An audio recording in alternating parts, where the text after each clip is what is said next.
Urea का स्वदेशी उत्पादन 70 लाख टन बढ़ाने के लिए 6 उर्वरक संयंत्रों का उद्धार किया जा रहा है। FCIL के गोरखपुर, सिंदरी, तलचर और रामागुंडम संयंत्र, HFCL की बरौनी इकाई और BVFCL की नामरू फोर्थ।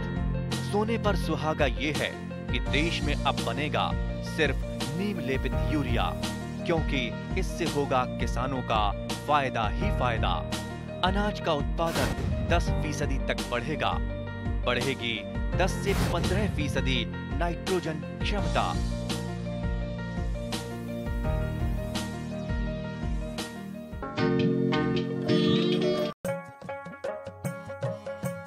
অসমত বৰ্তমান দৈনিক গাখীৰৰ চাহিদা হ'ল 64 লাখ লিটাৰ, কিন্তু ইয়াৰ বিপৰীতে বৰ্তমান অসমত দৈনিক গাখীৰ উৎপাদন হয় 29 লাখ লিটাৰ। চাহিদা আৰু উৎপাদনৰ মাজত থকা এই বৃহৎ ব্যৱধানৰ বাবে আমাৰ ৰাজ্য অসমত দুগ্ধপামৰ যথেষ্ট সুযোগ আৰু সম্ভাৱনা আছে। এই সম্ভাৱনাৰ সদ্ব্যৱহাৰ কৰিবলৈ হলে আমাৰ গোপালকসকলে বাণিজ্যিক আৰু বিজ্ঞানসন্মত গোপালনত গুৰুত্ব দিব লাগিব।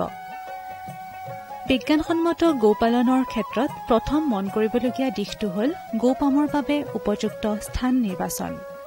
গোপাম স্থাপনৰ বাবে যাতায়াতৰ সুবিধা থকা, বিজুলী আৰু পানীৰ ব্যৱস্থা থকা স্থান নিৰ্বাচন কৰিব লাগে। জেকা ঠাইত কেতিয়াও গোহালি নিৰ্মাণ কৰিব নালাগে।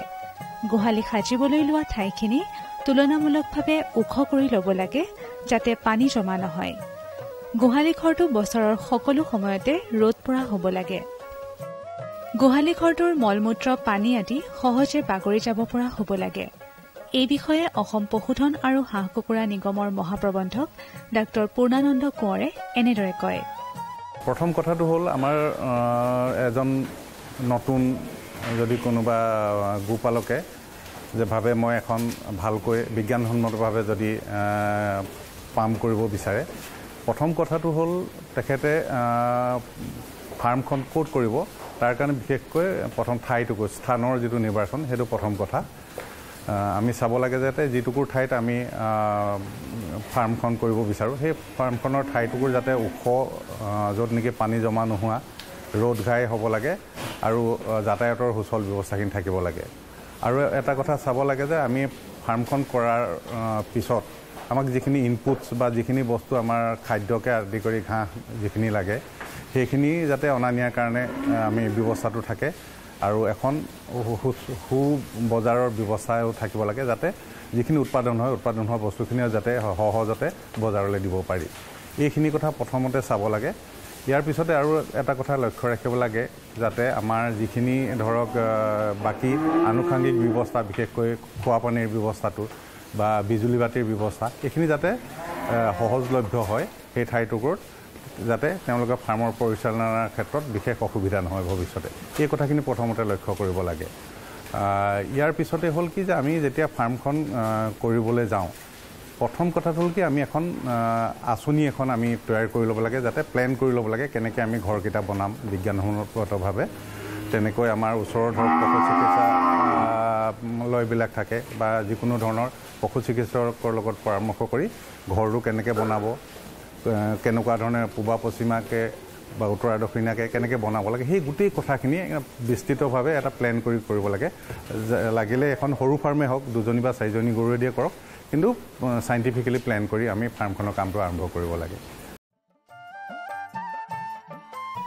ইয়াৰ পাছতেই আহিব গাই গৰু নিৰ্বাচনৰ কথা। অসমৰ পৰিৱেশত খাপ খোৱা জাতৰ গৰু গোপামৰ বাবে নিৰ্বাচন কৰিব লাগে। প্ৰথম বা দ্বিতীয় পিয়নৰ গাই নিৰ্বাচন কৰিব পাৰিলে ভাল। গাইজনীৰ দুগ্ধ শিৰাডাল স্পষ্ট আৰু অকোৱা পকোৱা হ'ব লাগে। গাই গৰু নিৰ্বাচনৰ বিষয়ে ডাঃ পূৰ্ণানন্দ কোঁৱৰে এনেদৰে কয়। ইয়াৰ পিছত তেওঁৰ কামটো থাকে, আমি গৰু কিনিব লাগিব। ধৰক গৰু কিনিবলৈ হ'লে প্ৰথম কথাটো হ'ল কি যে তেওঁ কেনেকুৱা ধৰণৰ গৰু কিনিব, বিশেষকৈ ধৰক কেনেকুৱা জাতৰ গৰু পুহিব বা কেনেকুৱা বয়সৰ গৰু কিনিব, এই গোটেই কথাখিনি ভালকৈ তেওঁ অকণমান পশু চিকিৎসকৰ লগত পৰামৰ্শ লৈ তেওঁ আগবাঢ়িব লাগে। আমাৰ বিশেষকৈ আমাৰ ফাৰ্মবিলাকত আমি এটা কথা কওঁ যে আমি গৰু যদি কিনো, তেতিয়াহ'লে সেই গৰুৰ যিটো পেডিগ্ৰী বা সেই তেওঁলোকৰ বংশানুক্ৰমিক যিখিনি উৎপাদনৰ ক্ষমতা সেই কথাখিনি আমি অকণমান জানি ল'ব লাগে আৰু সচৰাচৰ এখন সকলোৱে পৰিচিত বা সকলোৱে জনা শুনা এখন ফাৰ্মৰ পৰাহে আমি গৰু কিনাৰ ব্যৱস্থাটো কৰিব লাগে ইয়াতে আমি দেখা পাওঁ যে যদি আমি ভালকৈ উৎপাদনৰ কথা চিন্তা কৰোঁ তেতিয়াহ'লে প্ৰথম বা ছেকেণ্ড লেক্টেশ্যনৰ যিটো দ্বিতীয় বিয়নৰ বা প্ৰথম বিয়নৰ গৰু আমি কিনিলে তেতিয়াহ'লে তেওঁৰ ৰিস্কটো খুব কমকৈ থাকে কাৰণ আমি মোটামুটি গাখীৰ কিমান উৎপাদন হৈছে আমি গম পাওঁ তেনেকুৱা ধৰণৰ আমি সকলোখিনি কথা গৰুজনীৰ বিষয়ে আমি জানিব পাৰোঁ যদি আমি চেউৰী গৰু দি যদি আৰম্ভ কৰিব বিচাৰোঁ তেতিয়াহ'লে আমি চাব লাগে যে সেই চেউৰী গৰুজনী মাকৰ বা দেউতাকৰ উৎপাদন ক্ষমতাটো কেনেকুৱা সেই কথাখিনি আমি ভালকৈ গোটেই কথাখিনি জানি ল'ব লাগে জানাৰ পিছতহে গৰুজনী কিনাৰ সিদ্ধান্তটো ল'ব লাগে আৰু কিনাৰ আগতে এজন অভিজ্ঞ পশু চিকিৎসকৰ দ্বাৰাই সেই গৰুখিনি এবাৰ চেক কৰাই ল'ব লাগে যাতে কোনো ধৰণৰ একো অসুবিধা নাথাকে গৰুজনীত বা কিছুমান কেতিয়াবা অকণমান ডিজিজ বা কিবা প্ৰব্লেম থাকে যিটো নেকি আমাৰ এজন সাধাৰণ কৃষকৰ কাৰণে অসুবিধা হ'ব পাৰে কিন্তু পশু চিকিৎসকজনে সেইখিনি তেওঁক ভাল উপদেশ দি কিনি গৰুজনীক কিনাত সহায় কৰি দিব পাৰে গোপাম এখনৰ পৰা সঠিক হাৰত উৎপাদন পাবলৈ হলে গাই গৰুৰ পুষ্টিৰ দিশটোত উপযুক্ত গুৰুত্ব দিব লাগিব উপযুক্ত পৰিমাণে সুষম দানাৰ লগতে কেঁচা সেউজীয়া ঘাঁহৰো যোগান ধৰিব লাগিব ইয়াৰ লগতে পৰ্যাপ্ত পৰিমাণে বিশুদ্ধ খোৱাপানীৰ যোগান ধৰিব লাগে গোপাম এখনৰ চেউৰী গাই গৌপোৱালি আদিক চবকা জহৰবাত গলফুলা ব্ৰুচেলোচিছ আদিৰ ৰোগৰ চিটা দিব লাগে কাৰণ গোপাম এখন ৰোগমুক্ত হৈ থাকিলেহে পামখনৰ পৰা আশানুৰূপ উৎপাদন হ'ব এই বিষয়ে ডাক্তৰ পূৰ্ণানন্দ কোঁৱৰে এনেদৰে কয় এখন ফাৰ্ম কৰিবলৈ হ'লে অকল আমি গৰুজনী ভাল গৰু কিনিলোঁ বা ভালকৈ ঘৰটো বনালোঁ সেইটো কৰিলে আমি এটা ভাল উৎপাদন পাম বুলি আমি ক'ব নোৱাৰোঁ কাৰণ ইয়াত মেইন কথাটো থাকে আমি যিটো মেনেজমেণ্ট বা পৰিচালনাৰ কথাটো মেনেজমেণ্ট বা পৰিচালনাৰ কথাটো আটাইতকৈ ইম্পৰ্টেণ্ট কাৰণ ইয়াত যথেষ্টখিনি আমাৰ খুঁটি নাটি মাৰি আমি এখন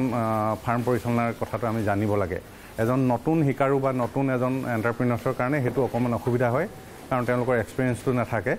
গতিকে আমি পৰাপক্ষত এই যিখিনি আমাৰ মেনেজমেণ্টেল প্ৰেক্টিছ থাকে এইখিনি কিছুমান আমাৰ ধৰক আমাৰ ষ্টেণ্ডাৰ্ড প্ৰট'কল কিছুমান থাকে ফাৰ্ম মেনেজমেণ্টৰ সেই কথাখিনি আমি অকণমান শিকি ল'ব লাগে আমাৰ অভিজ্ঞ পশু চিকিৎসক বা ভাল অভিজ্ঞ কোনোবা ফাৰ্মত গৈ অকণমান কথাখিনি শিকি ল'ব লাগে ধৰক আমি গৰুজনীক কেনেকৈ খুৱাব লাগে কেনেকৈ পৰিষ্কাৰ পৰিচ্ছন্ন কৰি ৰাখিব লাগে বা আমাৰ যিখিনি বেমাৰ আজাৰৰ কাৰণে যিখিনি প্ৰতিষেধক ব্যৱস্থা আমি কেনেকৈ ল'ব লাগে বা আমি যদি কেনেবাকৈ কিছুমান ধৰক বেমাৰ আছে যিখিনি প্ৰতিষেধকৰ ব্যৱস্থাত নাই সেনেকুৱা কিছুমান বেমাৰ আছে সেই বেমাৰবিলাক হ'লে আমি কেনেকুৱা ধৰণে ইমিডিয়েটলি আমি কিখিনি কাম কৰিব লাগে সেই গোটেই কথাখিনি খুঁটি নাটিখিনি আমি প্ৰথমতে জানি ল'ব লাগে তাৰমানে আমাৰ যিখিনি বেছিক নলেজ বা সাধাৰণ যিখিনি জ্ঞান থাকিব লাগে সেই জ্ঞানখিনি আমি প্ৰথমতে আহৰণ কৰাৰ পিছতহে আমি এখন ফাৰ্মৰ কাৰণে আগবঢ়াটো মই ভাল বুলি ভাবোঁ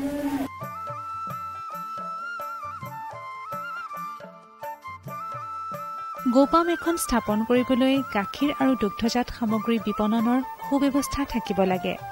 এই বিষয়ে ডাক্তৰ পূৰ্ণানন্দ কোঁৱৰে এনেদৰে কয়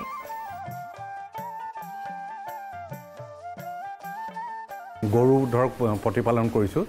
ইয়াৰ মেইন উদ্দেশ্যটো থাকে আমি গাখীৰ উৎপাদনটো গো পালনৰ আমাৰ মেইন উদ্দেশ্যটো হ'ল গাখীৰ উৎপাদন আৰু গাখীৰ উৎপাদনটো এনেকুৱা এটা গাখীৰটো এটা বস্তু যিটো নেকি আমি যদি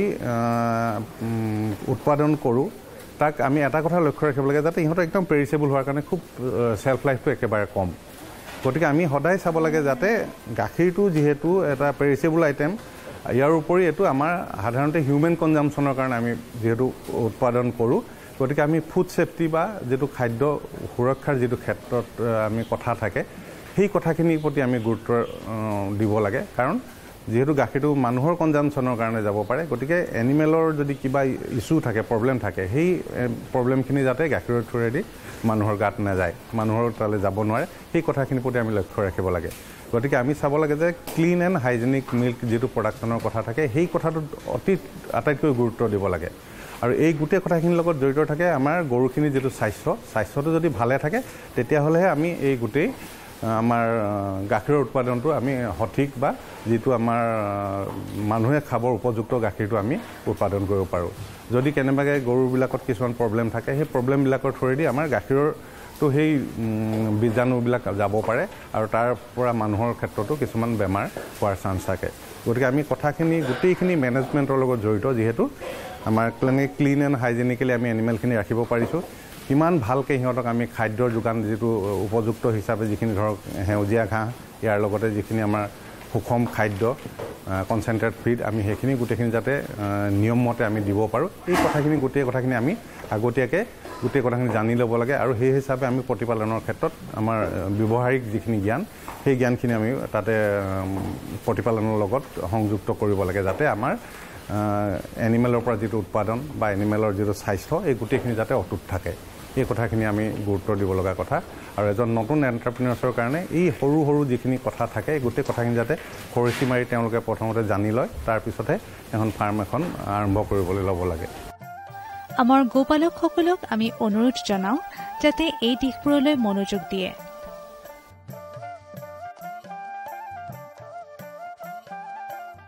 আজিৰ চেউৰী কাইলৈৰ গায় সেয়েহে পোৱালি অৱস্থাৰ পৰাই সঠিকভাৱে যতন আৰু প্ৰতিপালন কৰিলেহে ভৱিষ্যতে গাইজনীৰ পৰা আশা কৰা ধৰণে উৎপাদন পোৱা যাব নৱজাত পোৱালি জন্মৰ পাছত নাকমুখত লাগি থকা বিজলুৱা পদাৰ্থবোৰ আঁতৰাই দিব লাগে জন্মৰ 2 ঘণ্টাৰ ভিতৰত পোৱালিয়ে মাকৰ ফেহু খাবলৈ পাব লাগে কাৰণ ফেহুত পোৱালিটোৰ দেহৰ বাবে লাগতিয়াল আটাইবোৰ উপাদান গাখীৰতকৈ বেছি পৰিমাণে থকাৰ উপৰিও ফেহুৰ ৰোগ প্ৰতিৰোধী ক্ষমতা বেছি পোৱালি ৰখা কোঠাটোৰ মজিয়াত শুকান খেৰ বা ঘাঁহ পাৰি দিব লাগে এই বিষয়ে অসম পশুধন আৰু হাঁহ কুকুৰা নিগমত কৰ্মৰত পশু চিকিৎসা বিষয়া ডাক্তৰ দিবাকৰ বৰুৱাই এনেদৰে কয় সাধাৰণতে আমি পোৱালিখিনিক জন্মৰ ঠিক পিছতে আমি কি কৰিব লাগে তাৰ যিখিনি বডিত লাগি থকা বিজলুৱা অংশ সেইখিনি আঁতৰাই পেলাব লাগে কেতিয়াবা কি হয় নাকত বা এইবিলাকত লাগি থাকিলে উশাহ বা শ্বাস প্ৰশ্বাসত অসুবিধা হ'ব পাৰে সেইকাৰণে আমি এটা কথা জানি ল'ব লাগে পোৱালি জন্ম হোৱাৰ লগে লগে গোটেই পোৱালিটো শুকান কৰি ল'ব লাগে আৰু কি হয় যিহেতু গোটেই খাদ্য বা শ্বাস প্ৰশ্বাসটো মাকৰ পেটৰ পৰা আহি মাকজনীৰ পৰা লৈ থাকে এনভাইৰনমেণ্টত অহাৰ লগে লগে ছাডেন এটা চেঞ্জ হয় গতিকে যাতে ঠাণ্ডা নাপায় বা হেৰি নাপায় সেইকাৰণে আমি শুকানকৈ ৰাখিব লাগে আৰু দ্বিতীয়তে আমি জন্মৰ প্ৰায় 3 ঘণ্টাৰ পৰাই যিটো কলষ্ট্ৰাম বুলি কওঁ মাকৰ পৰা যিখিনি আমি ফেহু পাওঁ সেই ফেহুখিনি খুৱাব লাগে সাধাৰণতে কি হয় আমি যদি কওঁ ফেহু এনেকুৱা এটা পোৱালিবিলাকৰ কাৰণে এনেকুৱা এটা খাদ্য যিটো খাদ্যত সকলো ধৰণৰ পুষ্টিকৰ পদাৰ্থই পোৱা যায় আৰু ইয়াৰ যিবিলাক বেমাৰ প্ৰতিৰোধৰ ক্ষমতা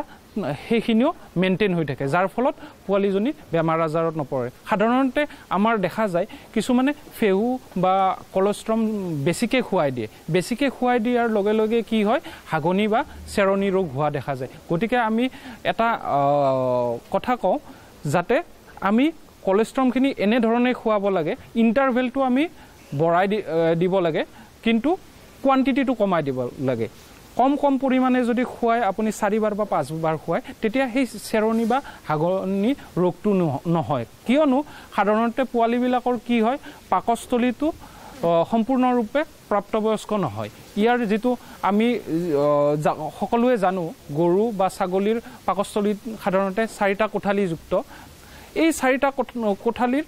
যিটো ৰুমেন আছে সেই ৰুমেনটো ডেভেলপ নহয় যাৰ ফলত ডাইৰেক্টলি গাখীৰটো অহাৰ লগে লগে কি হয়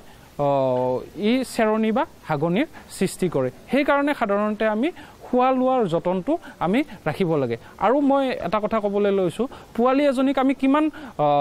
লিটাৰ গাখীৰ খুৱাম তাৰ বডি ৱেইটৰ 10% আমি দিনটোত আমি গাখীৰ খুৱাব লাগে মানে 30 কেজি হ'লে 3 লিটাৰ দিনটোত গতিকে সেই কথাখিনি আমি গুৰুত্ব দিব লাগে তাতকৈ কম হ'লেও স্বাস্থ্যৰ অৱনতি হয় আৰু বেছি হ'লেও হাগনি হ'লে কি হয় গোটেই বডিৰ পৰা যিখিনি ইলেক্ট্ৰলাইটছ আছে ওলাই যায় আৰু তাৰ ফলত আমি বেলেগকৈ আমি ORS জাতীয় আমি ৰিহাইড্ৰেট সলিউশ্যন আমি দিব লাগে আৰু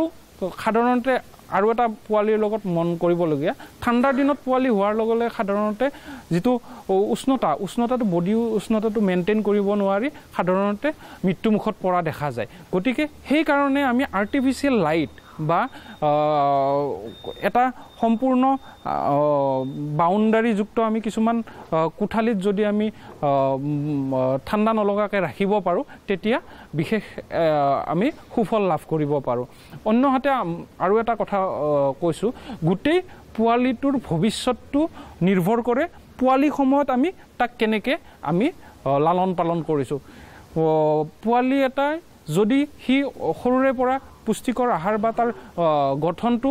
সম্পূৰ্ণৰূপে হৈ যায়, তাৰ যিটো ৰিপ্ৰডাকশ্যন বা পিছলৈ যিটো প্ৰডাকশ্যনৰ ক্ষমতাটো সেইটো নিৰ্ভৰ কৰে। যেনেকৈ উদাহৰণস্বৰূপে আমি যদি পোৱালি যদি লিন থিন বা বৃদ্ধিৰ হাৰটো কম হৈ থাকে, তাৰ গৰমত অহা চেউৰীজনীৰ গৰমত অহা সময়খিনি বাঢ়ি যাব আৰু কি হয় তাৰ ৰিপ্ৰডাক্টিভ অৰ্গেনবিলাক সম্পূৰ্ণৰূপে ডেভেলপ নহ'ব। গতিকে আমি পোৱালি এজনীৰ পৰাই আমি ফাৰ্ম এখন চলাবলৈ পোৱালি এজনীৰ পৰাই তাৰ যতনটো সঠিককৈ ল'ব লাগে। অন্যহাতে আৰু এটা কৈছোঁ, সাধাৰণতে গাই গৰুজনীৰ যিটো গৰমৰ প্ৰক্ৰিয়া, সেই গৰমৰ প্ৰক্ৰিয়াটো পোৱালিজনীৰ ওপৰত নিৰ্ভৰ কৰে। আমাৰ ভাৱ হয় কেতিয়াবা কি হয়, আমাৰ গাইজনী 6 মাহ বা এবছৰলৈ গৰমত নাহে। সেই কথাখিনি লক্ষ্য ৰাখি আমি উৎপাদনৰ যিটো কথা বা আমাৰ যিটো লাভৰ কথা যদি আমি ভাবিবলৈ যাওঁ, সেইটো কিছুমান ফেক্টৰ যিটোৱে লাভৰ হাৰটো কমাই দিয়ে। গতিকে আমি এটা কথা চাব লাগে, পোৱালিজনীয়ে যদি চাকলিং কৰি থাকে মানে গাখীৰটো খাই থাকে, তাৰ মাকৰ যিটো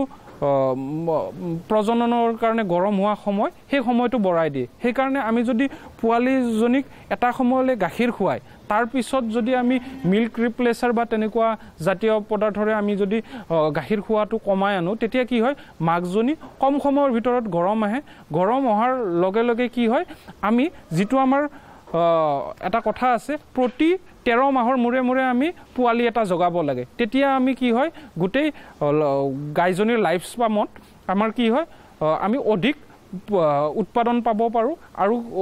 আমি গাখীৰ উৎপাদনৰ ক্ষেত্ৰতো আমি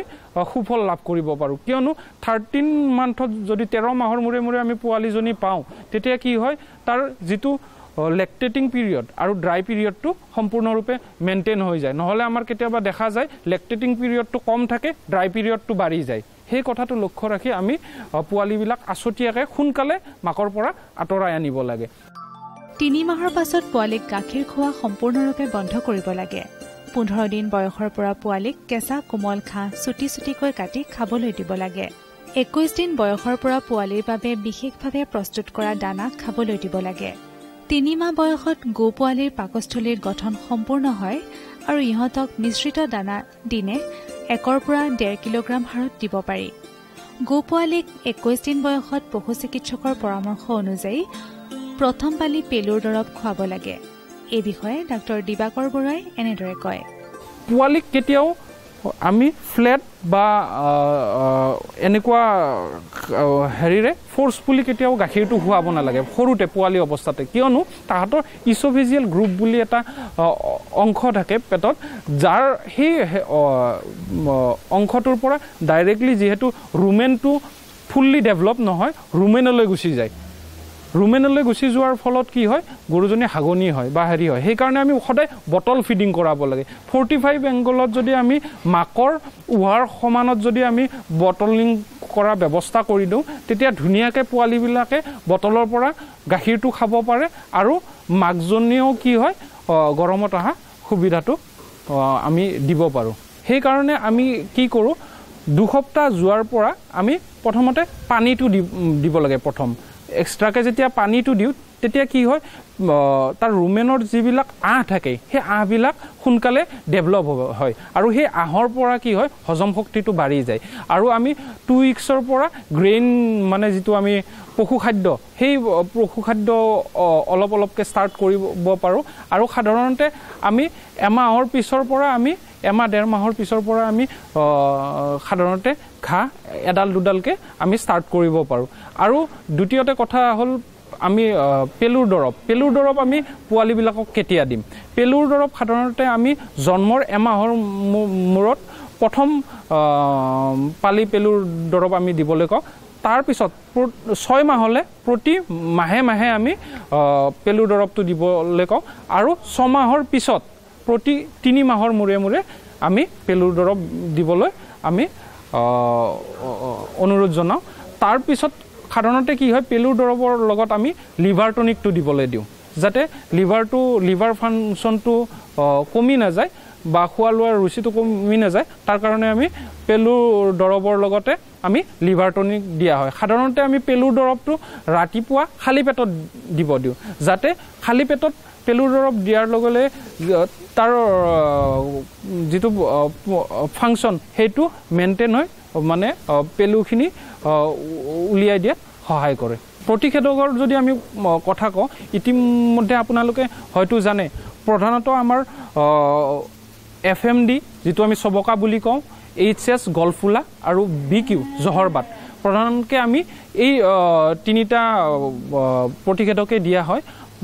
4 মাহৰ পৰা আমি পোৱালিবিলাকক দিব পাৰোঁ। এতিয়া নতুনকৈ যিহেতু লাম্পি স্কিনৰ প্ৰাদুৰ্ভাৱ হৈছে, 6 মাহৰ পৰা লাম্পি স্কিন ডিজিজৰ কাৰণে আমি দিব পাৰোঁ। আৰু যিবিলাক চেউৰী পোৱালি আছে সেইবিলাকক আমি ব্ৰুচেলা ভেকচিনেশ্যন আমি 4 মাহৰ পৰা 8 মাহত, মতা পোৱালিবিলাকক নহয়, যিবিলাক চেউৰী পোৱালিবিলাকক আছে লাইফ টাইমৰ কাৰণে এবাৰ আমি দিব পাৰোঁ।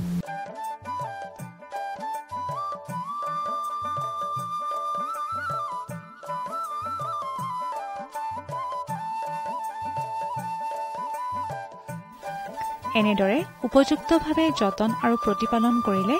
গোপোৱালীজনী ভৱিষ্যতে নিশ্চিতভাৱে অধিক উৎপাদনক্ষম গাই হ'ব।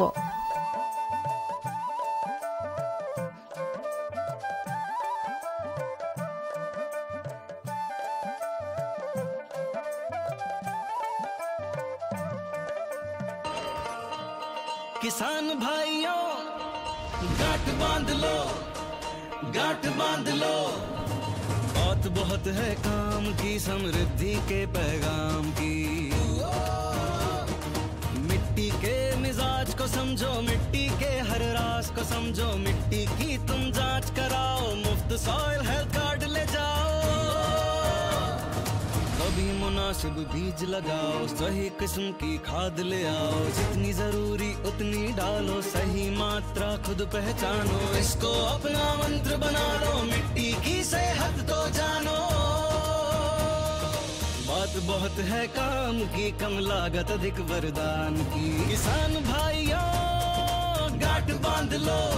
आज ही मिट्टी की जांच कराएं, राज्य सरकार के कृषि अधिकारी से संपर्क करें और मुफ्त में सॉइल हेल्थ कार्ड पाएं। कृषि और किसान कल्याण मंत्रालय द्वारा किसान हित में